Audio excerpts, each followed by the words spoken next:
Early indicators show the pro-democracy camp sweeping perhaps 17 of 18 district councils, which would give them a foothold on the election committee for the chief executive. Now, what position then does Carrie Lam and her cabinet find themselves in now? Right now, it probably doesn't make any difference. But during the next election, then the 1,200 elected members get to vote, of which 117 will go to the Pan Dems. And we all know that we need about 600 to win. So Carrie last time had 777. So you take that away, you're down with only like 650, which is barely over the majority figure. So it will be very difficult for government to manage a win. And then I think it's more difficult is to govern right now. Now, Hong Kong has become deeply polarized when it comes to the political situation. Can lawmakers on both sides here find common ground to chart a future for the city, perhaps reaching a political solution to the ongoing crisis? Well, I'm from the pro-establishment camp.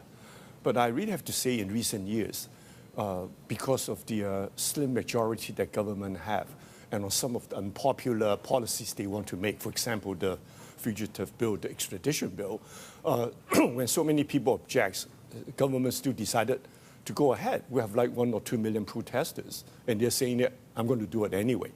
So I think in the last few months, all the riot, the protesters we have seen, hopefully, I think after this election, it will go away. That's a blessing in disguise.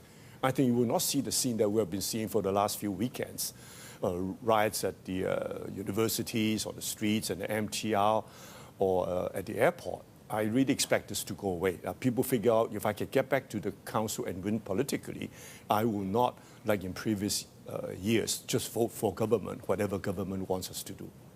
With what's been happening, we have seen business sentiment come under pressure, certainly looking gloomy, that picture there, pulling up a chart on our terminal to demonstrate that for our viewers. What is your assessment of how perhaps the polls, as you say, while they might not make a big difference now, how can that help boost this picture?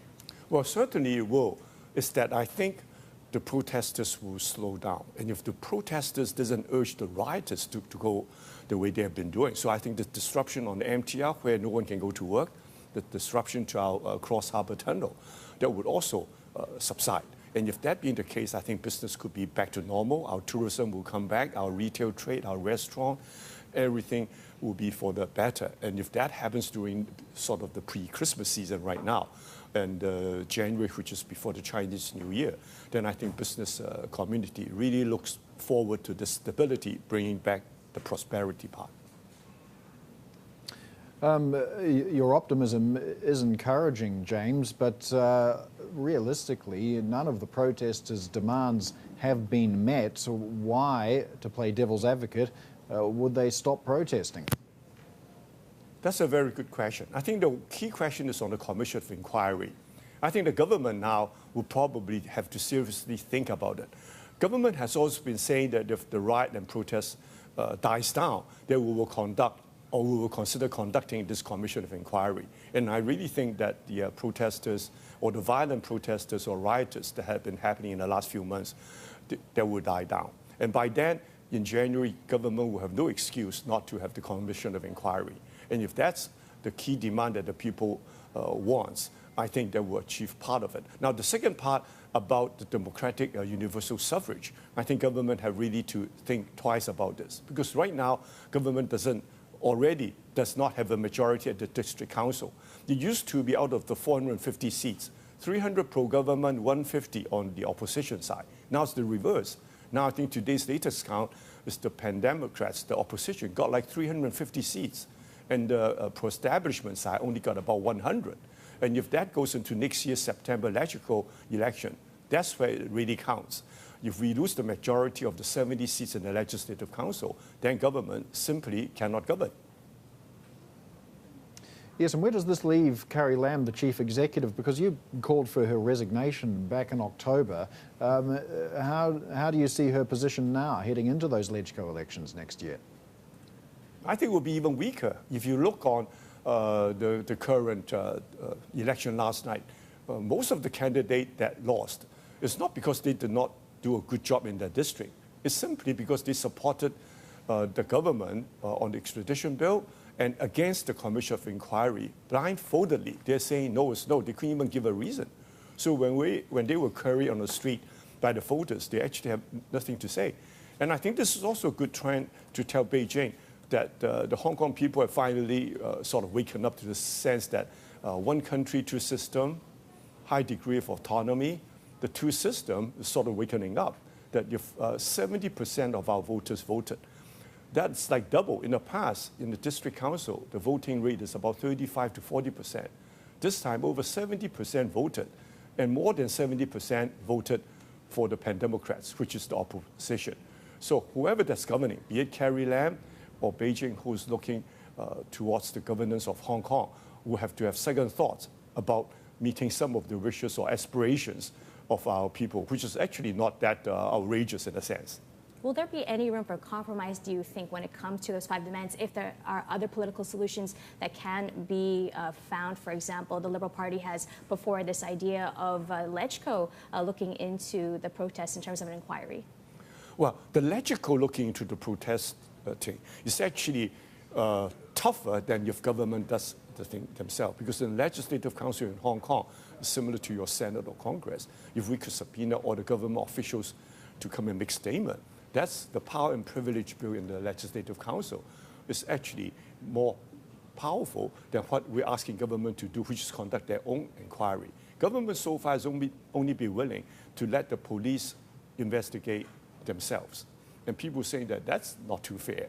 If we want to have a thorough investigation, maybe government should set up an independent commission of inquiry headed by like a retired judge, someone with ability and the trust of the people in Hong Kong. So this is what we're looking forward. And in the past, we had set up such commission of inquiries on a lot of controversial subjects. Is Hong Kong's judicial independence at risk? No, not yet. This is something that we're still very happy to see. Firstly, the judges have their own sort of promotion system. So it's not the chief executive can simply appoint someone, or Beijing can simply say that I want who to be the chief judge, and therefore you rule the case. For example, recently our High Court just ruled the mask law unconstitutional. Well, certainly they're not taking the view similar to the administrative or the executive branch, nor the wishes of Beijing. So I think our good thing is that right now, up to now, the judicial independence is still 100% here. Now, 30 years down the road by 2047, certainly no one can tell. And this is one aspect where a lot of people is actually worried about, to make sure that the judicial system doesn't get eroded year after year. Yes, but that disclaimer that you made there up till now, that is a critical one. As you point out, the High Court exercised its judicial independence, overturned the face mask ban, but I think perhaps what Sophie was getting to, the point she was getting to, was that China then questioned that decision by the court. Do you find that a little concerning? Well, the Hong Kong High Court is not actually questioning the mask law. They're questioning that the way you use it, because government did not pass this law via the Legislative Council. Normally, like your Senate or your Congress, you have to pass the law through the Congress. But this time, government did it with executive power, which we don't think is the right way. And the High Court is saying that unless you use the state of emergency power in that law, if you simply say that Hong Kong is not in a state of emergency, you should not use that emergency action, which is just by executive passing that law. So I think government really have to think twice about that. But of course, China will have the ultimate say through the MPC Standing Committee. If they give an interpretation of the law saying that this is not contravening the basic law, then it's a different issue. But that probably will have to wait for the next step.